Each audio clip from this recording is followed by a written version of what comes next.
heed the warning. You must heed the warning. You must heed the warning. If the church's voice is not strong, if Christians are not strong in media, in law, in politics, then the light very quickly goes out in a nation. I come from a land that brought this nation the gospel. My nation has turned her back on God. 실제로 제가 살고 있는 벨파스트의 큰 교회 목사님이 이슬람교는 이교도며 마귀에 속한 것이라고 설교를 했는데 이것이 이슬람 교인들에게 혐오를 줬다고 해서 경찰에서 이 목사님을 소환, 조사하는 일이 일어났었습니다.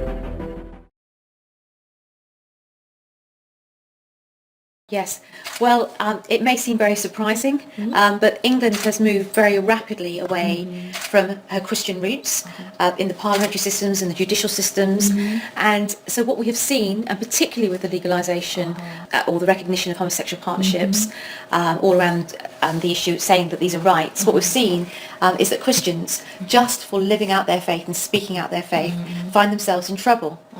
Find themselves losing their jobs because they cannot do certain things, they cannot facilitate homosexual practice, so they lose their jobs. And so as a result of this and other things, so Christian unions being removed from student unions, and in the melee of that, what I began to see in the mid-1990s was a huge liberalisation of the law with regard to the protection of life, to the protection of the unborn child, sexual liberation, but really sexual slavery, but increase in biotechnologies, IVF-type technologies, which made it possible for anyone to have a child, and then moving into the wholesale redefinition of marriage, which isn't just about the redefinition of marriage or giving rights to homosexuals, it's about the obliteration of family. It's about the abolition of civilization in your nation, because God's model for life and for freedom and for family, for the flourishing of all, for those who believe and those who do not believe, is this model of a man and a woman leaving their families, cleaving to one another and having children within that construct. And of course in the 1980s that really was still, we still weren't into the era of rights. That was really, the change was very rapid. And I would say that from when you enshrine rights, human rights legislation, to then enshrining, to then approving of homosexuality in law, protecting it, which is what civil partnerships does.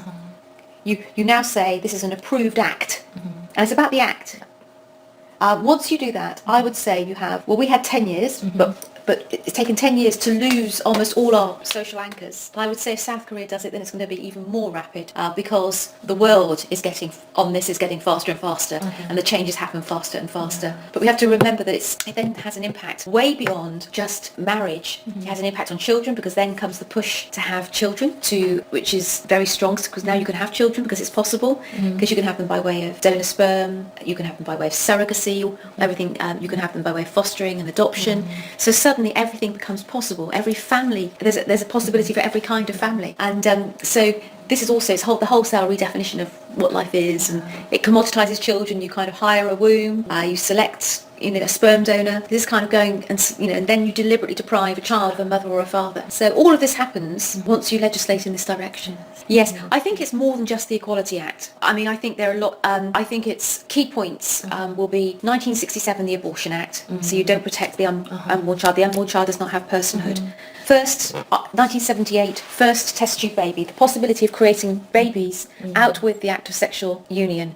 1972, the Matrimonial Causes Act, no-fault divorce. Also cohabitation rights getting stronger. So cohabitation between a man and a woman, same as between a married couple. 1990, the Human Fertilisation and Embryology Act allows for the creation of embryos, because we can now do it, with the express purpose of experimenting upon them and then destroying them. 2002, the possibility of homosexual couples fostering or adopting children. 2004, the Gender Recognition Act, which gives legal recognition to someone who is transgendered. 2004, the Civil Partnerships Act. And then you get the Sexual Orientation Regulations, which says that you cannot discriminate against people on the grounds of their sexual orientation. That comes immediately around the time of the Civil Partnerships Act.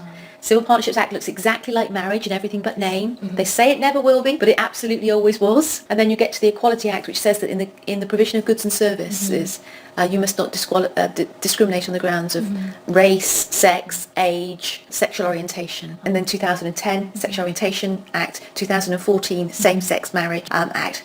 So And you must resist that in everything, with all that you can here in South Korea. And the reason why you must resist that is that it will be sold to you as rights, as something that's just about property, that's just about inheritance. But what it does is it paves the way. It is, in fact, same-sex marriage. We have an extraordinary situation when the Prime Minister of our country says he supports gay marriage, not despite being a Conservative. I support gay marriage because I'm a Conservative. The Archbishop of Canterbury saying, so the leader of the church said it's clearly essential that stable and faithful same-sex relationships should, where those intent involved want it, be recognised and supported with as much dignity and the same legal effect as marriage.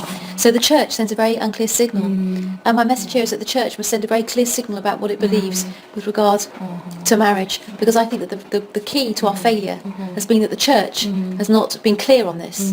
The church has not spoken, and many people in our country think that the church doesn't know what it thinks about same-sex marriage. So you see that then at the Church of England Synod here you have working for the full inclusion of lesbians. So this is actually in the church meeting. And this is a woman priest marrying two men. Christian schools are being closed. So now you've got at the highest court in the land saying that sexual orientation requires fulfillment in a relationship with another person of the same sex, and this is then protected in law. Then you have a private member's bill that says that wants to abolish help for people that want to seek help for unwanted same-sex attraction. And then you get people that do that therapy, they lose their jobs. So Mike Davidson, Leslie Pilkington. We who run a Wilberforce Academy get targeted by the gay lobby. They say that we breached the Equality and Diversity Code, so we're chucked out of Oxford University. We're chucked out of the Law Society for holding a conference. They say that they will not give us a contract because we breached their Equality Code. Same with government buildings. And a politician says that she believes that marriage is between a man and a woman. She loses her position in her party. Adoption agencies, Christian adoption agencies close because they won't place children with two mums or two dads. Civil registrars who won't do civil unions lose their jobs because they won't. They're a public servant. They should do what they're told. The law says this, and they discriminate if they don't. Doctors removed from adoption panels. They have to do the health assessments, but removed because they will only want to abstain from placing a child in a same-sex household. Magistrates, for stuff that they say behind closed doors that the child would say with the foster mum and dad and not be placed with two men, he gets told by the highest judge in the land, the Lord Chancellor and the Lord Chief Justice, that he was not affected by the evidence, but by his prejudice, by his religion, and he was ordered to do equality, re-education training, to teach him to think straight. A teacher lost his job because he objected to homosexuality being promoted in the schools. Lydia put into isolation at school because she had a purity ring on and wouldn't take it off. Morning after pills and condoms being given. Teacher lost her job because she told a gay colleague God was not okay with her marriage.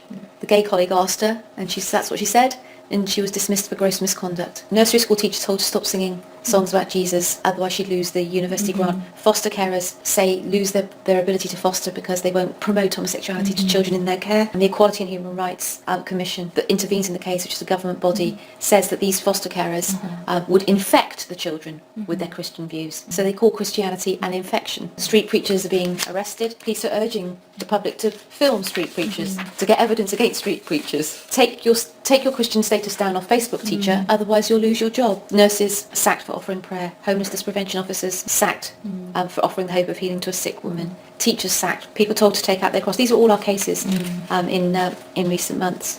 The government submission in our cases at European level was that where the Christian is free to resign, the Christian is free to resign, so his religious freedom is protected. So Christian, your religion is not interfered with because you don't have to do this job if you don't want to do this job. So your religious freedom is your freedom to get out of the workplace, out of the square. And alongside all of this, what we're seeing in Britain, which is could only be understood in the spiritual realm, is the rise of Islam. Huge ghettos, towns that are basically Sharia towns, Sharia courts operating. We've got about 2,500 mosques in our country, very often dominating skylines. Halal meat served in our prisons and in our schools and in our hospitals. Some restaurant chains in Great Britain only serve halal meat.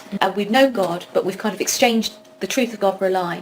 We've approved the lie in the law, we practice the law, and we punish those who speak out against it. So it's a real Romans 1 picture. But somehow this ideology tolerates Islam. So we will have in our courts prayer rooms, quiet rooms, with the direction of Mecca actually fixed on the wall and prayer mats. These aren't Christian prayer rooms, they're Islamic prayer rooms. What we have done in Great Britain as the church is we have not stood up to the lie. We've welcomed the lie in. So this week there's been a church in the centre of London that has been having Muslim prayers and covered up the crosses, inviting the imam in. Can you imagine an imam inviting in the pastor?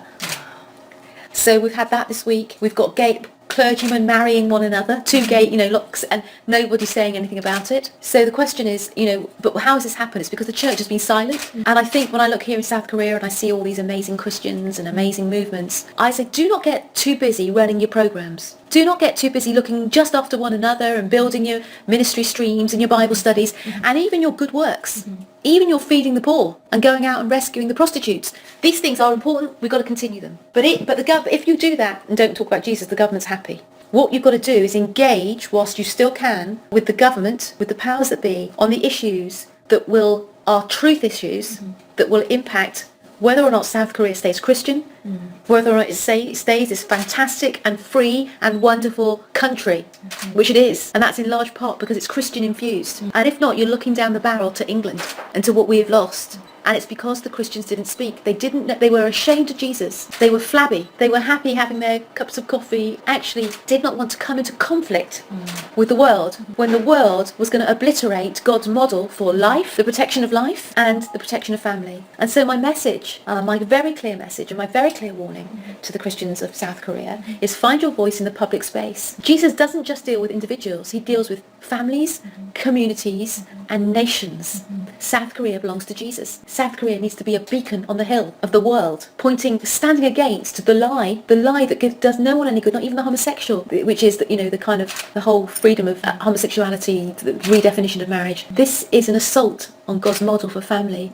And in Great Britain now we're growing up with with the millennials that have never heard of Jesus really, that don't understand who he is, who've not been told about him, and who thinks that all the homosexuality, they just have that is just a given. That is just a given. You can't even go there. So imagine that. You're a decade away from that. Maybe even only 5 years, unless the church stops the civil partnerships in a couple of months' time, and everything that flows from it. And also, with regard to Islam, makes clear that you don't accept Sharia money. Do not accept Islamic finance in your universities.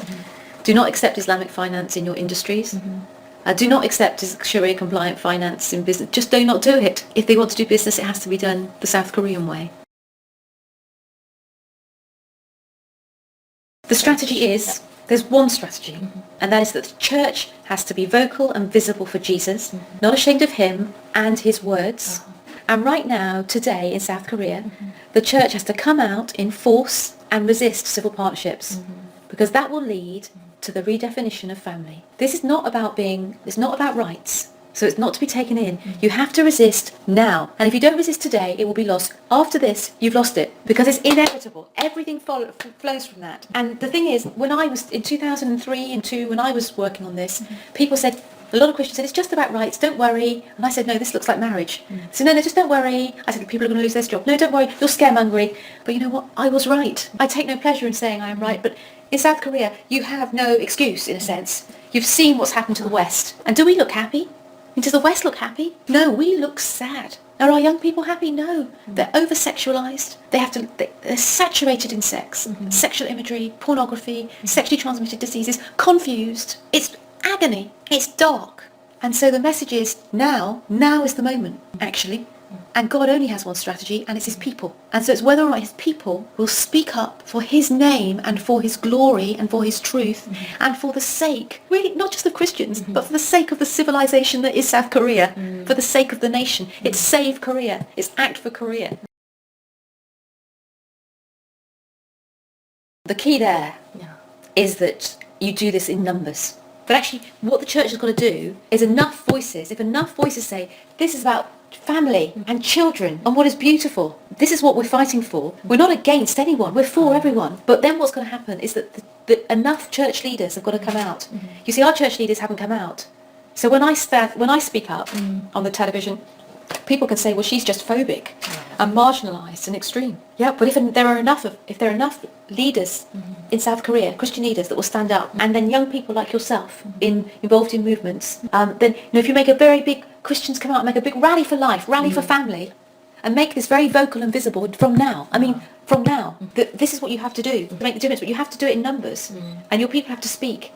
On the day that we had the first same-sex marriages in England, it was me that appeared on the BBC, on Sky, on ITV, on every comment show. Now, that is sad, because it should have been major church leaders. So, they know they've won when it's me that's popping up as the resistance. So my message is also, you've got to keep Christians in the institutions. You must not hand over the institutions So need Christians in education, in the university, principals of universities, in government, in law, in medicine. They've got to be very vocal and visible in all the professions. And then you've got to have the church leaders speaking into the institutions as well.